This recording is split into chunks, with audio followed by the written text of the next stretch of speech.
Welcome to ABN clinic. Bone marrow మార్పిడి operation అంటే ఏమిటి?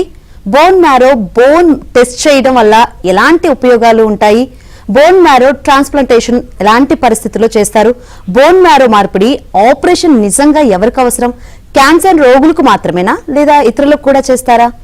మరిన్ని వివరాలు తెలుసుకోవడానికి మనతో పాటు ఉన్నారు Star hospitals doctor AM VR Narendra, senior consultant. Hello doctor. నమస్తే అండి, నమస్కారం. బోన్ మ్యారో మార్పిడి ఆపరేషన్ అంటే చాలా మంది భయపడుతూ ఉంటారు. అసలు ఇది ఎలా జరుగుతుంది, అదే విధంగా బిఎంటీలో అసలు ఏం జరుగుతుంది డాక్టర్? బోన్ మ్యారో ట్రాన్స్ప్లాంటేషన్, దీన్ని మూల కణాల మార్పిడి అని కూడా అంటారు. దీన్ని రిఫ్రాక్టరీ బ్లడ్ క్యాన్సర్స్ కి వాడతారు. అంటే కొన్ని క్యాన్సర్స్, అన్ని బ్లడ్ క్యాన్సర్స్ కి బోన్ మ్యారో ట్రాన్స్ప్లాంట్ అవసరం లేదు. కొన్ని క్యాన్సర్స్ కి వాటికి రొటీన్ కీమోథెరపీ ఇచ్చినా వాటికి మళ్ళీ వెనక్కి వచ్చే కెపాసిటీ ఉంటుంది. వాటిని మనం స్పెషల్ టెస్టింగ్, జెనెటిక్ టెస్టింగ్ ద్వారా, మాలిక్యులర్ టెస్టింగ్ ద్వారా ఆ క్యాన్సర్ని కనుక్కొని ఆ క్యాన్సర్స్కి మాత్రమే బోన్ మ్యారో ట్రాన్స్ప్లాంటేషన్ చేస్తాం. కానీ ఈ బోన్ మ్యారో ట్రాన్స్ప్లాంటేషన్ అన్నది కొంచెం ప్రమాదకరమైన, అంటే కొంతమందితో రిస్క్ కూడిన పరిస్థితి ఉంటుంది. అబౌట్ 10% ఆఫ్ ద పేషెంట్స్కి ఈ ప్రొసీజర్ వల్ల ప్రాణాపాయం ఉండొచ్చు. సో అందుకని భయపడతారు. సో దానికి పేషెంట్ని కౌన్సిలింగ్ చేసి మనం ఈ ట్రాన్స్ప్లాంటేషన్ ప్రొసీజర్ చేసుకోవాలి. సో ఎలాంటి వారికి ఇది ప్రాణాపాయ స్థితిలో ఉంటుంది అంటారు? మీరు చెప్పినట్టు నేను చాలాసార్లు విన్నాను, ఇది అంటే చాలా భయపడతారు అసలు చేసుకోవడానికి. కొంతమంది చిన్న ఇంజక్షన్ లాగే అని చెప్తూ ఉంటారు. సో ఎటువంటి కండిషన్లో ఉన్న వారికి ఇది ప్రాణాపాయం అంటారు? సో బోన్ మ్యారో ట్రాన్స్ప్లాంట్ అనేది ఇది మేజర్ సర్జికల్ ప్రొసీజర్ ఏం కాదండి. అంటే బేసిక్ ప్రొసీజర్ నేను ఎక్స్ప్లెయిన్ చేస్తాను మీకు. బేసిక్గా జబ్బు మనం బ్లడ్ క్యాన్సర్ని కనుక్కున్న తర్వాత వాటికి ట్రీట్మెంట్ ఇస్తాం, ఇండక్షన్ కీమోథెరపీ అంటారు. తర్వాత వాటికి స్పెషల్ టెస్టింగ్ చేస్తాం, చేసి వెదర్ దీనికి బోన్ మ్యారో ట్రాన్స్ప్లాంటేషన్ అవసరమా లేదా రొటీన్ స్టాండర్డ్ కీమోథెరపీ సరిపోతుందా అని చూస్తాము. సో ఏదైనా టెస్టింగ్ ద్వారా మనకి ఈ క్యాన్సర్కి చేయాలి అంటే, ఈ క్యాన్సర్ని ఎక్యూట్ మైలాయిడ్ ల్యూకేమియా, మెయిన్ కామన్గా ఎక్యూట్ లింఫోబ్లాస్టిక్ ల్యూకేమియా, ఈ రెండు ఉంటాయి. వీటిల్లో కొంతమందికి మనం ఈ ట్రాన్స్ప్లాంటేషన్ చేయాల్సి వస్తుంది. సో మొదట కీమోథెరపీ వచ్చి వాళ్ళని జబ్బుని కంట్రోల్ చేసి, దాని తర్వాత ఈ ప్రక్రియ ఎలా స్టార్ట్ చేస్తామంటే, సో దీంట్లో 3 రకాలు ఉంటాయండి. అలోజెనిక్ స్టెమ్ సెల్ ట్రాన్స్ప్లాంటేషన్ అని, ఆటోలాగస్ స్టెమ్ సెల్ ట్రాన్స్ప్లాంటేషన్ అని. ఆటోలాగస్ స్టెమ్ సెల్ ట్రాన్స్ప్లాంటేషన్ అంటే రోగికి జబ్బును కంట్రోల్ చేసి రోగి కణాలే తీసుకొని అతనికి వెనక్కి ఇచ్చేస్తాం. అలోజెనిక్ స్టెమ్ సెల్ ట్రాన్స్ప్లాంటేషన్ అంటే అది వేరే వాళ్ళ నుంచి, అంటే దాంట్లో మళ్ళీ అలోజెనిక్ స్టెమ్ సెల్ ట్రాన్స్ప్లాంటేషన్ 3 రకాలు ఉంటాయి. ఒకటేమో సిబ్లింగ్ మ్యాచ్, సిబ్లింగ్ అంటే అన్నదమ్ముల నుంచి, అక్క చెల్లెల నుంచి. 2 మ్యాచ్డ్ అన్రిలేటెడ్ పీపుల్. సో వీటి మన హెచ్ఎల్ఏ తీసుకొని కొన్ని రిజిస్ట్రీస్ ఉంటాయి, ధాతి రిజిస్ట్రీ అని, డికేఎంఎస్ రిజిస్ట్రీ అని, ఎన్ఎండిపి అని. ఆ రిజిస్ట్రీస్కి ఈ పేషెంట్ హెచ్ఎల్ఏని పంపించి సో వాటితో మ్యాచ్ అయితేనే మనం ఈ ట్రాన్స్ప్లాంటేషన్ చేసుకుంటాం. 3వది ఏంటంటే హ్యాప్లో ఐడెంటికల్. ఈ మ్యాచ్ లేకపోయినా కూడా ఇప్పుడు నూతన పద్ధతుల ద్వారా సగం మ్యాచ్ అయినా ఫ్యామిలీ మెంబర్స్, పేరెంట్స్ అయినా కావచ్చు లేదా అన్నదమ్ములైనా కావచ్చు, వాళ్ళు తీసుకొచ్చి చేస్తాం. సో ప్రాబ్లం ఎక్కడ అంటే యూజువల్గా most of the time success అవుతుంది. అంటే భయపడాల్సిన అవసరం లేదు. మెయిన్గా ఏంటంటే మెయిన్ కాస్ట్ ప్రొసీజర్ కొంచెం ఎక్కువ ఉంటుంది. రెండోది కొంత రిస్క్ ఉంటుంది. రిస్క్ ఈజ్ అబౌట్ 10 to 20%, కానీ ప్రాణాంతకమైన రిస్క్ ఉంటుంది కాబట్టి మనం భయపడతాం. సో ఈ మొదట మనం ప్రొసీజర్లో మొదట కీమోథెరపీ ఇస్తాం. కీమోథెరపీ ఇచ్చిన తర్వాత ఈ కీమోథెరపీ ఇస్తున్న సమయంలో డోనర్ దగ్గర నుంచి, ఇందాక నేను చెప్పాను అన్నదమ్ములు కానీ అక్క చెల్లెలు కానీ హెచ్ఎల్ఏ మ్యాచ్ అని, వాళ్ళ దగ్గర నుంచి సెల్స్ తీసుకొని వాళ్ళకు కొన్ని ఇంజెక్షన్స్ ఇచ్చి 3-4 రోజులు ఇంజెక్షన్లు ఇచ్చి 5వ రోజు మనం వాళ్ళ దగ్గర ఈ ప్లేటెట్స్ కలెక్ట్ చేస్తాం కదా, అట్లా స్టెమ్ సెల్ కలెక్ట్ చేసుకొని రోగికి ఇన్ఫ్యూజ్ చేస్తాం. అదేం పెద్ద ప్రొసీజర్ ఏం కాదు, మనం బ్లడ్ ఇచ్చినట్టే వాళ్ళకి ఇస్తాము. సో ఆ కణాలు, ఈ స్టెమ్ సెల్ కణాలు, మనం డోనర్ దగ్గర తీసుకున్న కణాలు, they will home the marrow. ఆ మ్యారోలోకి వెళ్ళి దాని నుంచి మళ్ళీ ఉత్పత్తి అవుతాయి. ఆ కీమోథెరపీ ఇచ్చిన తర్వాత హెవీ కీమో ఇస్తాం, దాన్ని కండిషనింగ్ కీమోథెరపీ అంటారు. ఆ కండిషనింగ్ కీమోథెరపీ జబ్బుని బట్టి వేరే అవుతుంది. ఇక ఏఎంఎల్ అయితే ఒకలాగా, ఏఎల్ఎల్ అయితే ఒకలాగా, ఇంకా వేరే బ్లడ్ డిజార్డర్స్కి వేరేలాగా ఉంటుంది కండిషనింగ్ రెజిమెన్.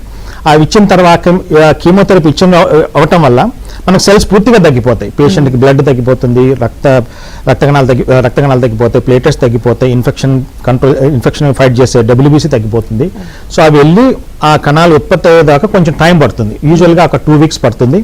ఈ మొత్తం ప్రొసీజర్ అంతా మనం హాస్పిటల్లోనే చేయగలం. ఆ special rooms, bone marrow transplantation rooms, అవన్నీ HEPA ఫిల్టర్ రూమ్స్ అంటారు. అంటే చాలా తక్కువ సైజులో ఉండి ఇన్ఫెక్షన్ పార్టికల్స్ని రాకుండా చేస్తాయి. ఆ ఆ ప్రొసీజర్ రూమ్లోనే మనం చేయగలుగుతాం. ఆ 14 days వరకు ఆ కణాలు తక్కువ ఉండటం వల్ల వాటి వల్ల బ్లీడింగ్ కానీ ఇన్ఫెక్షన్ కానీ బ్లడ్ అవసరం కానీ పడుతుంది. సో ఆ టైంలో రిస్క్ ఉంటుంది. వన్స్ సెల్స్ పెరిగిన తర్వాత కూడా జీవీహెచ్డి అనే ఒక కాంప్లికేషన్ రావచ్చు. సో ఈ మొత్తం ప్రొసీజర్ అంతా మనం హాస్పిటల్లోనే ఇన్పేషెంట్గానే చేయాలి, స్పెషల్ రూమ్స్లోనే చేయాలి. చాలా జాగ్రత్తగా స్పెషలిస్ట్ ఆధ్వర్యంలోను, స్పెషలిస్ట్ నర్సింగ్లోను, స్పెషలిస్ట్ డైట్తోను వాటి కంట్రోల్ చేసుకొని మనం చేసుకోవాలి. ఈ బోన్ మ్యారో ట్రాన్స్ప్లాంటేషన్ అనేది ఓన్లీ క్యాన్సర్ రోగుల వరకే చేస్తారా, లేకపోతే ఇతరులకు కూడా చేస్తారా? ఎవరెవరికి చేస్తారు? ఏ కండిషన్లో చేస్తారు? రోగి యొక్క కండిషన్ క్యాన్సరే కాకుండా ఇంకా వేరే హెమటలాజికల్ కండిషన్స్, వేరే బ్లడ్ డిజార్డర్స్ కూడా ఉన్నాయండి. అంటే హెమటోపాయిసిస్ అంటే మనకి బోన్ స్టెమ్ సెల్స్, ఈ మూల కణాల నుంచి మనకి కణాలు వస్తాయి, తెల్ల కణాలు కానీ ఎర్ర కణాలు కానీ ప్లేటెట్స్ కానీ వస్తాయి. సో వాటి లోపభూయిష్టంగా ఉంటాయి ఆ స్టెమ్ సెల్స్. ఒకటి బ్లడ్ ప్రొడక్షన్లో కానీ థాలసీమియా మేజర్ అంటారు. సో వాటిలో అన్ని బ్లడ్ ప్రొడక్షన్ డిఫెక్ట్గా ఉంటుంది, ఆ హిమోగ్లోబిన్ డిఫెక్ట్గా ఉండి రక్తం విరిగిపోతూ ఉంటుంది. సో వాటిలోను ప్లస్ మ్యారో ఫెయిల్యూర్ అంటే కణాలు ఉత్పత్తి కావు, పుట్టుకతో కొంతమందికి వీటిని కంజెంటల్ మ్యారో ఫెయిల్యూర్స్ అంటారు. తర్వాత అక్వైర్డ్ అప్లాస్టిక్ అనీమియా అంటారు. తర్వాత myelodysplastic syndrome, kind of pre cancerous condition. Immune dysregulation disorders, immune deficiency వల్ల ఉంటాయండి. ప్లస్ ఇమ్యూన్ డిస్రెగ్యులేషన్ హెచ్ఎల్హెచ్ అంటారు, హిమోఫాగిక్ లింఫోహిస్టోసైటోసిస్ అంటారు. అట్లా వేరే not only cancers but other serious blood disorders కూడా, రిఫ్రాక్టరీ బ్లడ్ డిజార్డర్ కూడా మనం చేస్తాం. ఈ ట్రాన్స్ప్లాంటేషన్ ప్రక్రియ ఎందుకు చేస్తామంటే that's the only chance of cure for the patient. ఆ క్యాన్సర్ ట్రాన్స్ప్లాంటేషన్ ప్రొసీజర్ మాత్రమే వాళ్ళని క్యూర్ చేయగలుగుతుంది. అందుకని కొంత ప్రమాదం ఉన్నా కూడా మనం ఆ ప్రొసీజర్కి ముందడుగు వేస్తాం చేయడానికి. సో 14 days రెస్ట్ తీసుకోవాలని ఇంతకుముందు మీరు చెప్పారు కదా, ఎన్ని రోజులకి అది పేషెంట్ అనేవాళ్ళు క్యూర్ అవుతారు? కరెక్ట్ 14 days తర్వాత కూడా రెస్ట్ తీసుకోవాల్సిన అవసరం ఉందా? సో టోటల్ ప్రొసీజర్ ఈ కండిషనింగ్ రిజిమెన్ మనం సెల్స్ కలెక్ట్ చేసి ఇవ్వటము, సెల్స్ రికవరీ అని యావరేజ్న 28 days 28 days పడుతుందండి. కీమోథెరపీతో ప్లాటు ప్లస్ సెల్స్ రికవరీకి. సో అరౌండ్ 1 month పడుతుంది. 1 month అయిన తర్వాత పేషెంట్ రికవరీ అయిన తర్వాత పేషెంట్ డిశ్చార్జ్ చేస్తాం. కానీ తర్వాత కూడా కాంప్లికేషన్ రావచ్చు, ఇన్ఫెక్షన్స్ కానీ. పేషెంట్ కణాలు రికవరీ అయినా కూడా ఇమ్యూన్ రికవరీకి కొంచెం టైం పడుతుంది.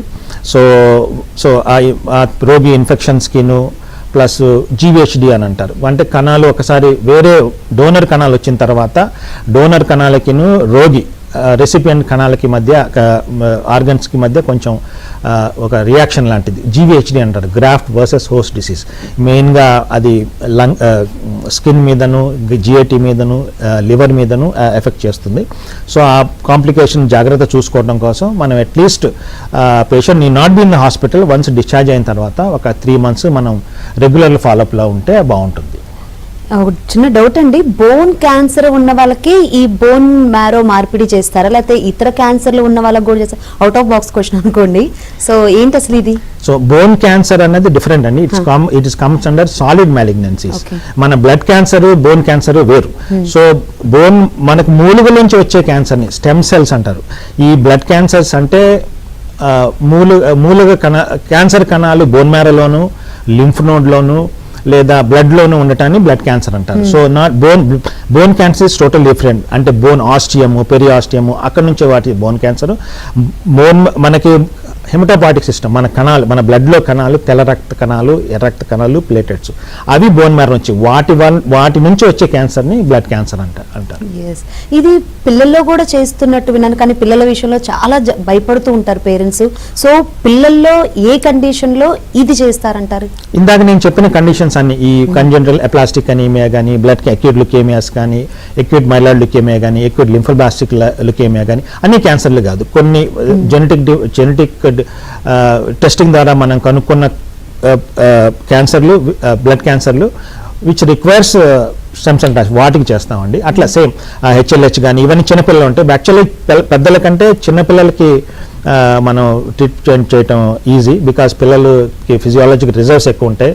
So it is little easier when compared to adults for children. ఈ ప్రొసీజర్ పిల్లలు చేయడానికి ఇంకా ఈజీగా ఉంటుంది. ఈ బోన్ మ్యారో మార్పిడి అనేది వెన్నుముక మ్యారో ఆపరేషన్ లాంటిదేనా, లేకపోతే ఇది కంప్లీట్ గా డిఫరెంట్ అంటారా? అది సర్జరీ. ఈ బోన్ మ్యారో ట్రాన్స్ప్లాంటేషన్ అనేది సర్జికల్ ప్రొసీజర్ కాదండి.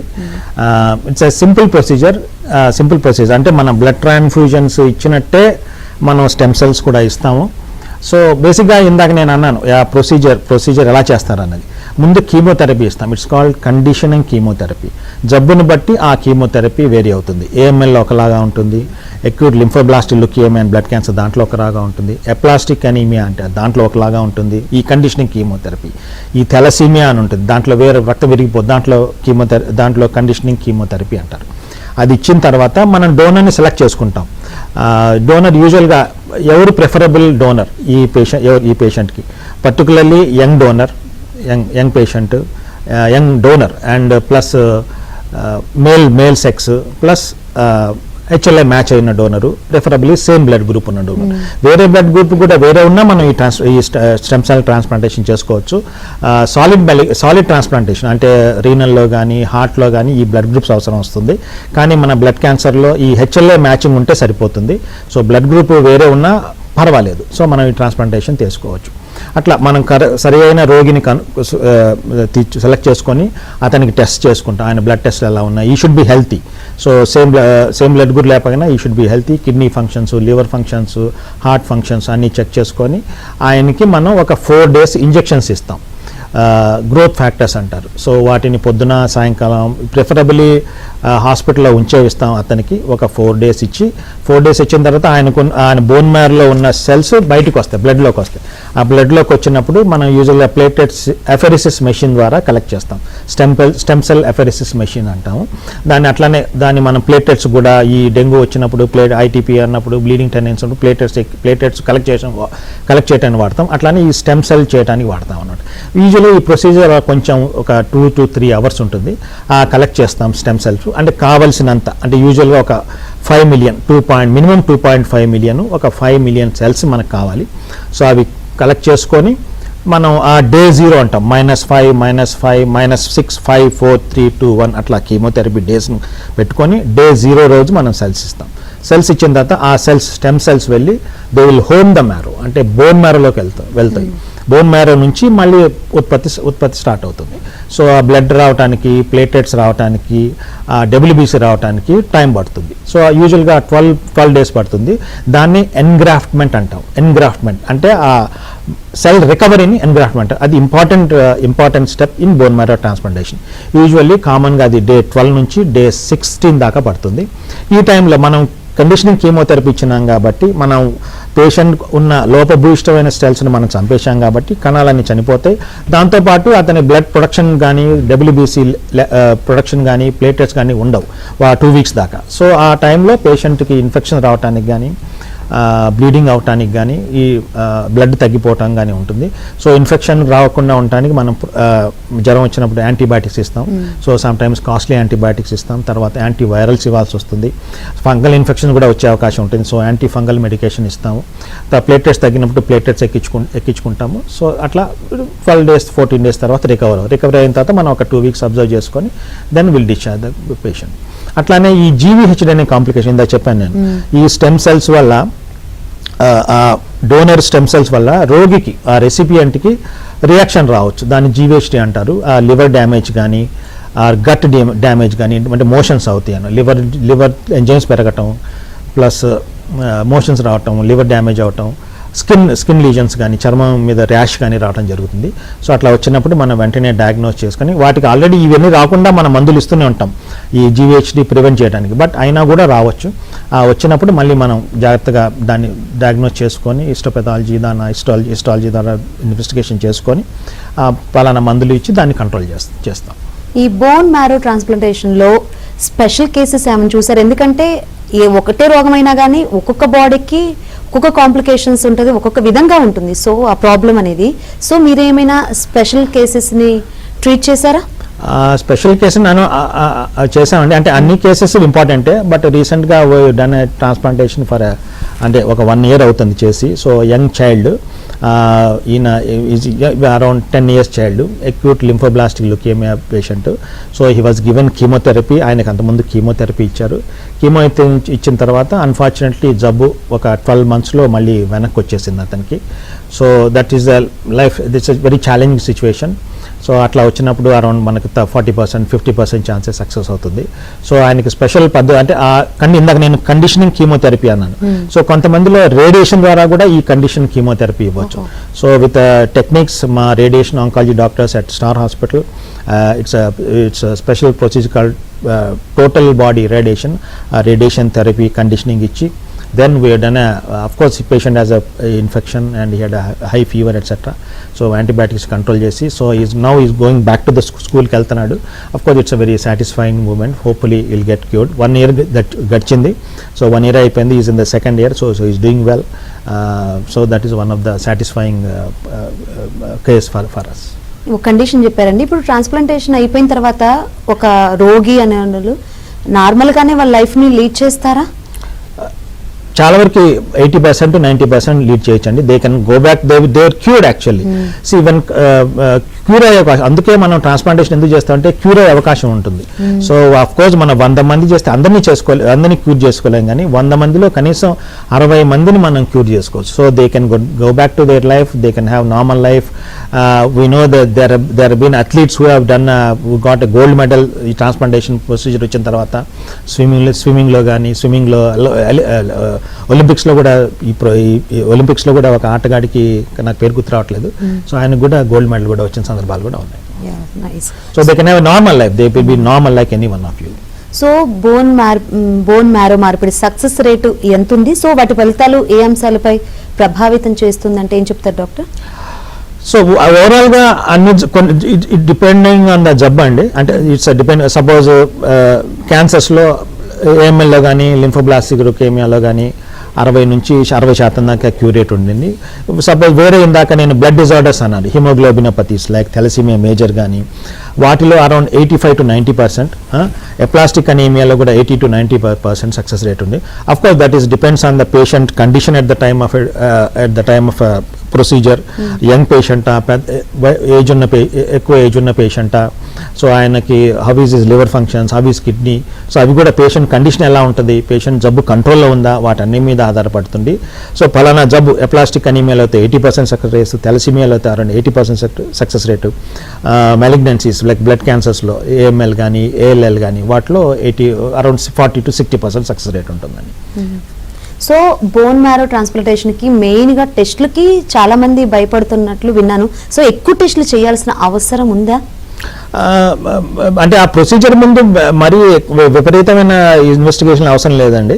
సో బేసిక్గా డోనర్కి కానీ రెసిపియంట్ కానీ కొన్ని టెస్ట్లే, అవేమీ కాంప్లికేటెడ్ టెస్ట్లు ఏం కాదు, non invasion only mostly blood టెస్ట్లే ఉంటాయి. So most of the time it doesn't require very costly ప్రొసీజర్లు, కాస్ట్లీ టెస్టింగ్ కానీ యూజువల్గా అవసరం ఉండదు. వెరీ రేర్ పేషెంట్లో ఉండొచ్చాం కానీ, but most of the time patient కానీ డోనర్ కానీ స్టార్ట్ చేసే ప్రక్రియకు ముందు పేషెంట్ ఎలా ఉన్నాడు, పేషెంట్ కండిషన్ మనం ముందుకెళ్ళొచ్చా లేదా అని చేసుకోవడానికి టెస్టులు, మ్యాచ్ అవుతుందా, టెస్టింగ్ హెచ్ఎల్ఏ టెస్టింగ్ చేసుకొని మ్యాచ్ అవుతుందా అవన్నీ తెలుసుకోవడానికి టెస్టులు ఉంటాయి. కానీ these are not very costly.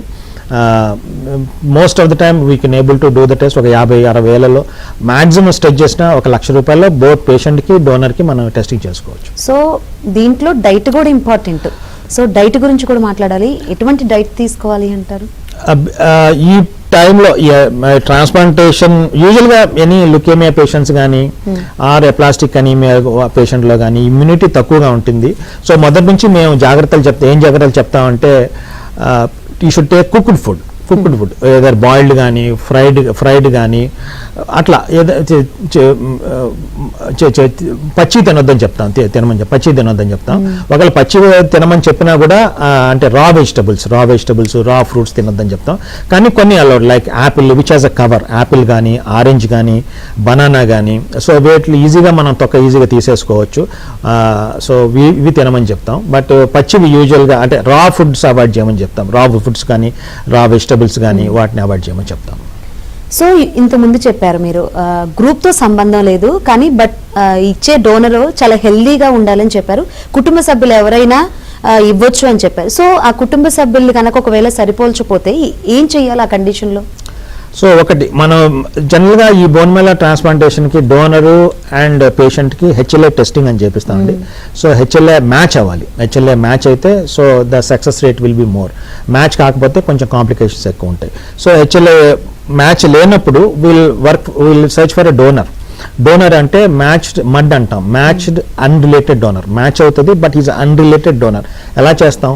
There are registries, అంటే ట్రాన్స్ప్లాంట్ రిజిస్ట్రీస్ అని ఉన్నాయండి. HLA registries in our country, Datri registry అని వేరే దేశాల్లో కూడా ఉన్నాయి. DKMS, it's a German based registry, it's called DKMS. And other is a national NMDP, it's an American programme, national medical donor programme. So we do the HLA testing చేసి మనం వాళ్ళకి పంపుతాం. సో ధాత్రికి కానీ వేరే register, most of the time Indian registry is Datri కాబట్టి we try to will send it to Datri. Then they will serve. వాళ్ళ దగ్గర ఒక దే హ్యావ్ లైబ్రరీ ఉంటుంది, they have HLA library wear the donors have registered to donate the stem cells. So వాళ్ళ హెచ్ఎల్ఏలు type చేసుకొని వాళ్ళు పెట్టుకొని ఉంటారు. సో మనం పంపించినప్పుడు అవి మనం మ్యాచ్ చేస్తారు, కంప్యూటర్స్ ప్రోగ్రామ్ ద్వారా మ్యాచ్ చేసి if there's available match or single antigen mismatch ఉన్నా కూడా మనకు పంపిస్తారు. మనం దాన్ని అప్పుడు మనం డోనర్ సెలెక్ట్ చేసుకుంటాం. ఒకవేళ అది దొరకలేని పక్షంలో ఒకసారి ఈ హ్యాప్లో ఐడెంటికల్ ట్రాన్స్ప్లాంటేషన్ అని చేస్తాం. అంటే అన్నదమ్ములు, అక్క చెల్లెలు, యూజువల్గా హాఫ్ సగం డెఫినెట్గా మదర్ నుంచి కానీ ఫాదర్ నుంచి కానీ వచ్చి ఉంటుంది.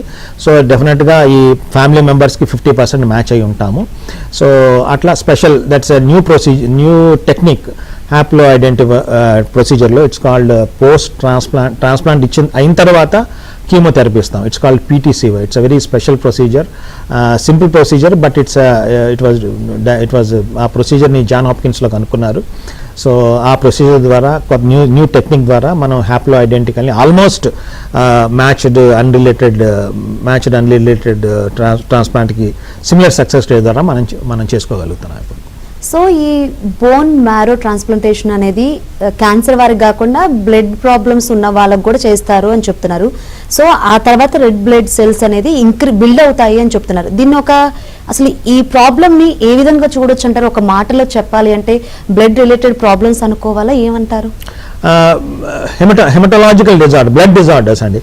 బ్లడ్ క్యాన్సర్, హెమటాలజీ నా స్పెషాలిటీ హెమటాలజీ అండి. Haematology includes hemato-oncology, that means blood cancers, called lymphomas, myelomas, అవి. రెండోది బ్లడ్ డిజార్డర్స్లో ట్రాన్స్ప్లాంటేషన్ చేసే procedure like aplastic anaemia. Aplastic anaemia అంటే కణాలు ఉత్పత్తి అవు, ఈ మూల కణాలు సంఖ్య తగ్గిపోయి ప్లేటెట్స్ రావటం కానీ బ్లడ్ రావటం కానీ WBC రావటం తగ్గిపోతుంది. ఇట్స్ కాల్డ్ ఎప్లాస్టిక్ అనీమియా అంటారు. ప్లాస్టిక్ అనీమియా అది మళ్ళీ రెండు రకాలు. కంజెంటల్, పుట్టుక ద్వారా కూడా వస్తుంది. అంటే పుట్టుక ద్వారానే జెనెటిక్ డిఫెక్ట్ వల్ల ఆ స్టెమ్ సెల్స్ ఉత్పత్తి అవ్వవు. వాటిని ఫ్రాంకోనీస్ అనీమియా, డిస్కెరటోసిస్ కంజెనిటా అని అంటారు. సో ఉత్పత్తి ఉండదు కాబట్టి, స్టెమ్ సెల్ ఉండవు కాబట్టి మనం వేరే వాళ్ళ స్టెమ్ సెల్స్ తీసుకుని వాళ్ళకి ఇస్తాం. అదర్ కామన్ డిజార్డర్ అంటే హిమోగ్లోబినోపతిస్, థెలసీమియా అంటారు. ఆ స్టెమ్ సెల్ డిఫెక్ట్ వల్ల హిమోగ్లోబిన్ సరిగ్గా ఉత్పత్తి అవుతుంది కానీ డిఫెక్టివ్గా ఉంటుంది, అది కంటిన్యూస్గా విరిగిపోతుంది. సో అందుకని ఈ థెలసీమియా మేజర్ వ్యాధి ఉన్న వాళ్ళు యూజువల్గా పిల్లలు 3 నెలలకి మనం బ్లడ్ తగ్గిపోతుంది. సో ఆ టైంలో మనం బ్లడ్ ఎక్కించుకొని ఆ టెస్టింగ్ ద్వారా మనం ఆ జబ్బు కనుక్కుంటాం. సో కానీ వాళ్ళకి రెగ్యులర్గా అవసరం పడుతూ ఉంటుంది. సో అట్లాంటప్పుడు మనం ఈ మ్యాచింగ్ హెచ్ఎల్ఏ టెస్టింగ్ చేసుకొని వాళ్ళ అన్నదమ్ములు కానీ అక్క చెల్లెల ద్వారా మనం ఈ ప్రొసీజర్ చేయొచ్చు. సో క్యూర్ చేసుకో టోటల్గా. సో వాళ్ళకి మళ్ళీ బ్లడ్ ఎక్కించే అవసరం ఉండదు. ఎప్లాస్టిక్ అనీమియాలో ఒకసారి సక్సెస్ అయిన తర్వాత మళ్ళీ బ్లడ్ అవసరం పడటం అట్లా జరగదు. సో ఆల్మోస్ట్ ఈ బ్లడ్ డిజార్డర్స్లో ఈ non-malignant blood disorders, you have much more success rate, and once they are success, they are likely to be cured for their life. So ఈ బోన్ మ్యారో ట్రాన్స్ప్లాంటేషన్లో మీ ఎక్స్పీరియన్స్ గురించి చెప్పండి sir. ఎందుకంటే మీరే స్టేట్లో first transplantation చేశారని కూడా చెప్పారు కదా, సో దాని గురించి చెప్పండి. So, I mean, we at Star Hospital we have a team and a large team of doctors, which I had the transplant program. So we have done about 25 to 30 transplant procedures at Star Hospital with a good success rate about 60 to 70%. And as a personally, I have done about more than 100 transplants.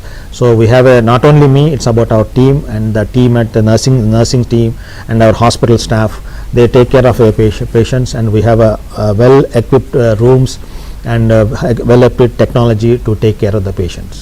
అసలు bone marrow మార్పిడి అంటే అసలు ఇప్పటి వరకు మనం చెప్పుకున్నట్లు అందరూ tension పడతారు, అందరిలో భయం ఉంది. సో ఇది ప్రాసెస్ చాలా చిన్నది అని చెప్తున్నారు కానీ భయం మాత్రం చాలా ఉంది. సో ఏం చెప్తారు ప్రేక్షకులకి ఫైనల్గా చెప్పండి సార్. సో ఒక డిలే చేయటం వల్ల సపోజ్ మన any serious blood disorders delay చేయటం వల్ల they will become much more refractory. ఆ ప్రొసీజర్ చేయడానికి కూడా మనకు అవసరం ఉండదు. సో ఆ కరెక్ట్ టైంలో మనం ట్రాన్స్ప్లాంటేషన్ ప్రొసీజర్ చేసుకుంటే ద సక్సెస్ రేట్ ఎక్కువ ఉంటుంది. డిలే చేసే కొద్దీ ఆ ఇన్ఫెక్షన్స్ పెరగటం, ఆ జబ్బు మొదలటం అట్లా జరగచ్చు. So early diagnosis, early treatment will save lives అండి. Thank you. Thank you so much sir. ఎందుకంటే బోన్ మ్యారో ట్రాన్స్ప్లాంటేషన్ అది చాలా భయపడుతూ ఉంటారు, చాలా చక్కటి అవేర్నెస్ కల్పించారు. థ్యాంక్ యూ సో మచ్ అండి. Thank you ma'am. ఇది వాళ్ళ